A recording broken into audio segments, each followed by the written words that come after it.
Greetings, everyone. It is Isaac Wells, the voice of Internet's Skeletor. You're watching Dragonfire Entertainment. And remember, listening to a podcast before bedtime is the adult version of story time. Until we meet again. What's your poison?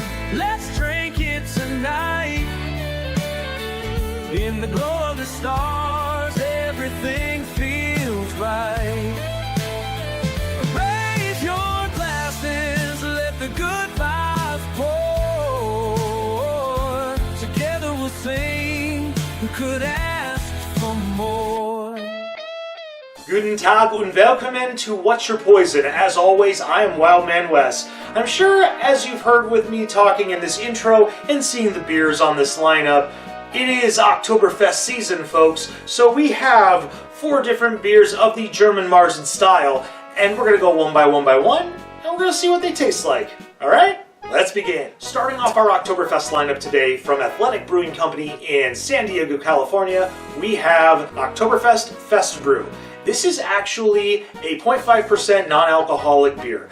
I figured with the beers that my brother got me while he was out and about, especially when it comes to the Oktoberfest beers, I wanted to do one that really isn't necessarily a beer.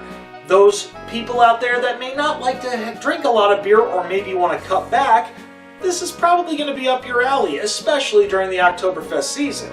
And I'm going to read the description really quick. It says, in honor of the traditional Oktoberfest, this fest brew is crafted with Vienna and Munich malts and German noble hops. The brew has a golden appearance with clean malt flavor and restrained bitterness. Prost! Alright, I don't really drink a lot of non-alcoholic beers. It's not because I don't like them, it's just sometimes non-alcoholic beers are a little more expensive than beers that actually have a full-on ABV. But I'm going to pour this real quick and we're going to see what we got. Oh, that is very, very, very heady.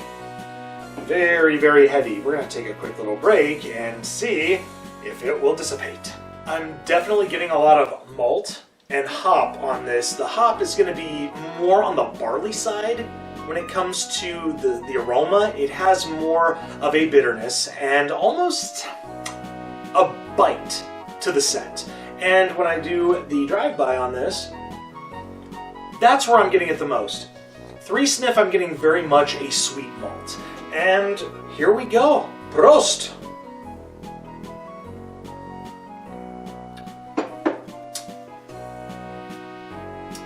It is very light and very clean. The malt definitely overpowers the hops in this. There's a very sweet biscuit, and I appreciate that because sometimes in the Marzen style lagers for Oktoberfest beers, they tend to be a little bit more in the heartiness and the bite. And this one, very mellow, very smooth. And for those of you that may not like the taste of beer or just beer in general or want to cut back, this would probably be a great beer for you, a great starter. Or for those of you that just want to have 1 or 2 while your friends are having the time of their life and you're holding the keys. When it comes to the grade on this one, for a non-alcoholic beer, I've had some in the past that they're alright. This one, I would say 4 3/4 out of 5, especially when it comes to a non-alcoholic beer. And also when I look at some of the other information, it does say 70 calories, somewhat, I wouldn't say full-on light beer, 16 grams on the carbs, that is a little heavy. And then protein, 1 gram of protein? Oh, well, hey, screw the protein shake, get yourself an Athletic Oktoberfest Fest Brew. I'm going to sip on the rest of this and we're going to go into our main lineup for today. Moving on into our heavy hitters for today's lineup, from Yuengling in Pottersville, Pennsylvania, by way of Fort Worth, Texas, we have the seasonal classic style Marzen lager, Oktoberfest. Now, I've had quite a few of the Yuengling lineups. I've had the standard Yuengling, I've had the black and tan. I haven't had the Hershey Yuengling, which makes me very sad because Yuengling was very hard to find in the Quad Cities for a very long time. It still technically is. But the fact that I have an Oktoberfest version of Yuengling, I am a very, very happy camper.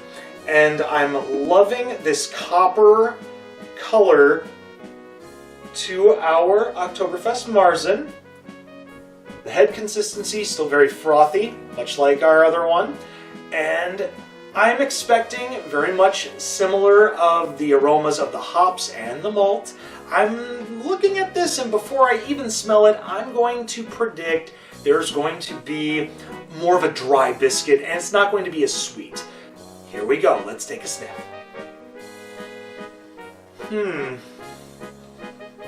It almost smells like root beer. That's interesting. Let's do the drive-by. Yeah, this one's a little more malty on the aroma, but it's not a sweet one. It smells almost like a dry malt, and I'm excited. Here we go. Prost. Slightly dry, semi-sweet. Dark roast, very much a dark roast malt. The hops in this, not as much. However, this is very hearty, very pleasant. And when I say hearty, it's not one of those hearty beers where you're going to feel really sluggish right away. I'm hoping I don't get too sluggish after I finish the rest of this. I'm going to have one more sip, and we're going to give this the final grade. This one definitely is, it has the lightness of the texture of a Marzen style lager. However, the flavor profile definitely has that of a dunkel. It's very much a dark, and I'm perplexed on this, but not in a bad way. This is very, very well balanced on both sides, on flavor and aroma. And not just that, but also the body. This, a 5 out of 5. Oh my god. This is delicious. I recommend you get some, because I'm not sharing this one. Not this one. I might share the other ones, but there's one mine. We're going to go to the next beer. Our next Oktoberfest beer comes from a brewery that we haven't done in a long time on this channel. It is from Pipeworks in Chicago, Illinois. Strictly named Oktoberfest, and I love the artwork on this. We have it's a horse, but it does have a horn.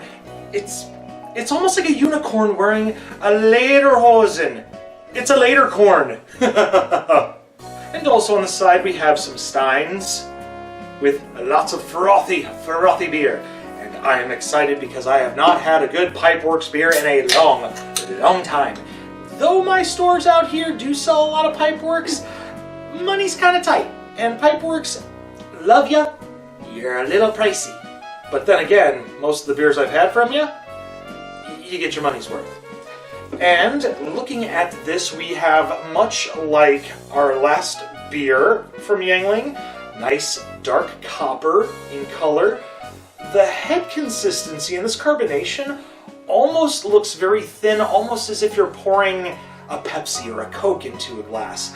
And that is very different. But then again, as I've mentioned before, Pipeworks has a lot of different beers in their lineup, and it's always a treat when I get some Pipeworks. Let's take a sniff.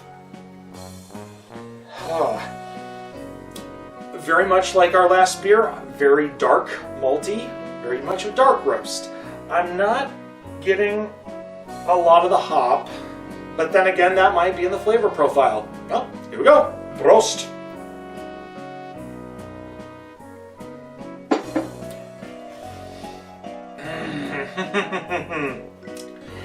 Dark roast again.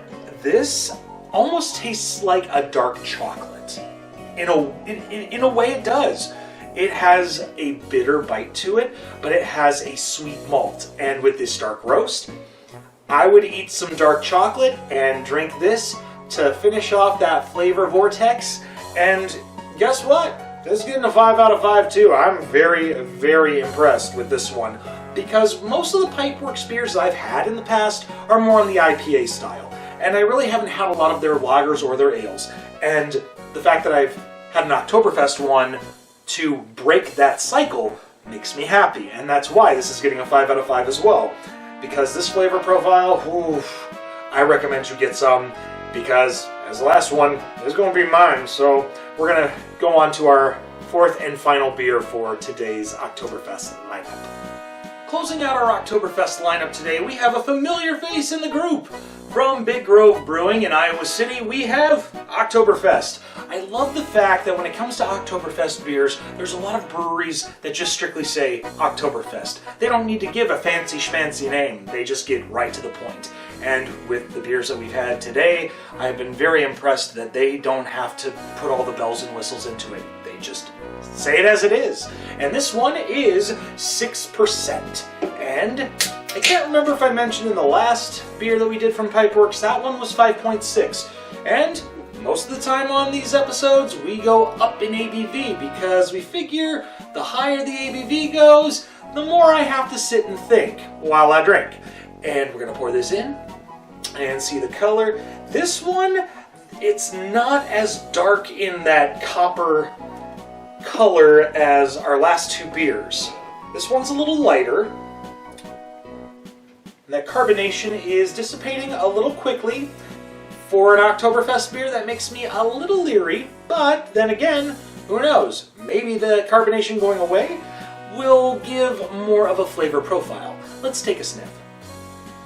Oh, that one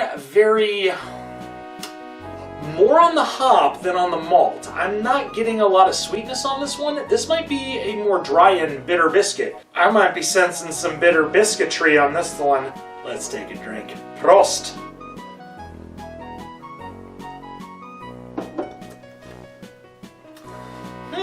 Yeah, there's kind of a bitter bite to this.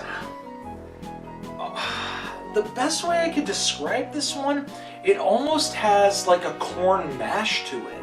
It has, I wouldn't say a sourness, but it has this flavor profile where it is drying my palate slightly, not a whole lot, but enough where it's making my mouth water. And we've all known what I've said, when my mouth starts watering after I take a drink, I'm gonna need another one. Now, unfortunately, the body on this one is slightly heavier than the other ones that we've had, so it is making me a little sluggish. It's not a horrible beer. The flavor is great. However, I would say Oktoberfest from Big Grove might be a one and done for me on this one, because if I have too many of them, not only will I be feeling loose, I will be feeling slow. And if I'm feeling that way, it's going to be very hard to get me into comfortable clothes to go to sleep, if you know what I mean. Yeah, we've all been there, folks. When it comes to the grade for this one, I would probably say 4 out of 5. When I say 4 out of 5, even though the body is making me somewhat sluggish, the flavor profile is still very, very pleasant, because it doesn't necessarily have too much of a dark roast in there, but it doesn't necessarily have too much of a light hoppiness to it. It is, I would say, for the balance on this one, I would say 75%, if not 70% hop, 30% malt. Though the balance is higher on one side than the other, it makes for a very good beer when it comes to the flavor profile. Well, we hope you enjoyed this Oktoberfest lineup for What's Your Poison this year. If you've had these beers before and you agree with my ratings, leave a thumbs up, and if not, I get it, not every beer is for everyone. Also, make sure you share on social media, but most importantly, let's push that subscribe button and ring that bell for instant notifications. The algorithm lately has been kind of rough, and I've been wanting to hopefully get up to at least 500 subscribers before the end of 2025. I've just been feeling a little bit down on whether or not my content's actually reaching, and I want to make sure that it does, because if it weren't for all of you that have been sticking with this channel from the beginning, I wouldn't be doing this. Whether it be doing the beer reviews, video games, movies. Which reminds me, I should bring up again, which I have a little bit, Shocktoberfest 80s Rewind is coming up very, very soon. 31 horror movies in 31 days. And this year, strictly 80s. Also, we're going to be doing our Oktoberfest Game Central Station episode where I'm going to be playing Haunted Halloween 86. This is an NES-style game that is also in ties with Spirit Halloween. I am very excited to play it. I have not played it yet, even just to practice, but I see that it has this concept of like River City Ransom and Double Dragon from Technos, and those were games that I loved growing up. And not just that, but also, we've also got a What's Your Poison episode in the Shocktoberfest realm, and we're doing a hard cider this year, and Angry Orchard did a Friday the 13th themed one, and I'm excited to drink that. Again, it's one of those that I have not tried yet, and I want for you, the viewers, to get my initial reaction, because that's important. I don't want to pull the blinds over your eyes and make you think that I've never seen something or drank a beer that I already have or played a game that I've, played before. Let's face it, folks. I've been doing this for 8 years now, and there are times where you're probably thinking I'm blowing smoke. Good old West blowing smoke. This time, no more blowing smoke or no more making you think that I am completely new to it. No, I am new to a few of these things. I'm rambling, but at the same time, I just want to level with you, because I love you, and I appreciate you through and through. Until then, y'all take care now, and we hope to see you soon on all the stuff we have on Dragonfire Entertainment. Take care, love ya, Prost! Straight outta Compton, crazy motherfucker named Ice Cube, from the gang called Fellas with Attitudes. When I'm called off, I gotta sawed off, squeeze the trigger and bodies are hauled off. You too, boy.